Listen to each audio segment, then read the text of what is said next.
उज्ज्वलास किचनमध्ये स्वागत आहे तुमचं. आज मी तुम्हाला आंब्याची तिखट आणि आंबट चटणी बनवून दाखवणार आहे. त्याच्यासाठी लागणारं साहित्य घेतलेलं आहे. मी कैरी घेतली आहे आणि इथे तिखट मिरच्या घेतलेल्या आहे, लवंगी, कोथिंबीर घेतली आहे, लिंबू घेतला आहे आणि लसणाच्या पाकळ्या घेतलेल्या आहे 6-7 आणि चवीपुरते मीठ घेतली आहे.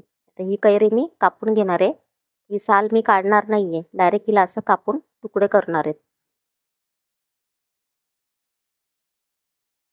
आणि याच्यातली ही जी बी आहे ती काढून फेकून देणार आहे. असे बारीक बारीक तुकडे करून आपल्याला मिक्सरमध्ये बारीक करायची. एवढी तुम्ही ही आता उन्हाळा चालू आहे त्याच्यामुळे मी आज उन्हाळ्यासाठी थंड हवा मिळणार, पोटाला थंड हवा लागतो त्याच्यासाठी आज मी तुम्हाला ही कैरीचं चटणी बनवून दाखवणार आहे. आंबट मस्त तिखट झणझणीत सगळं काढून घ्यायच्यात बिया आपल्याला.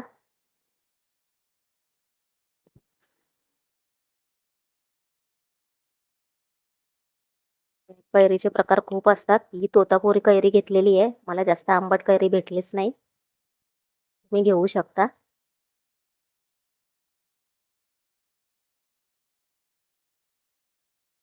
खायला पण खूप टेस्टी लागते ही चटणी. तर डाळ भात बनवायचा, भाकरी.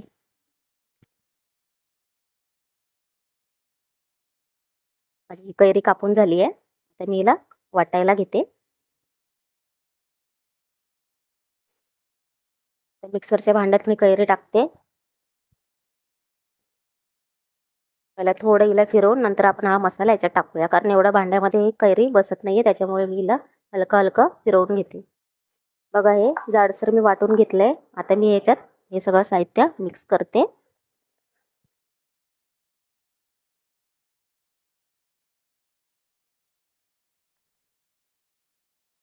आणि याच्यामध्ये लिंबू पिळते, याच्या बी काढून घ्यायची आहे.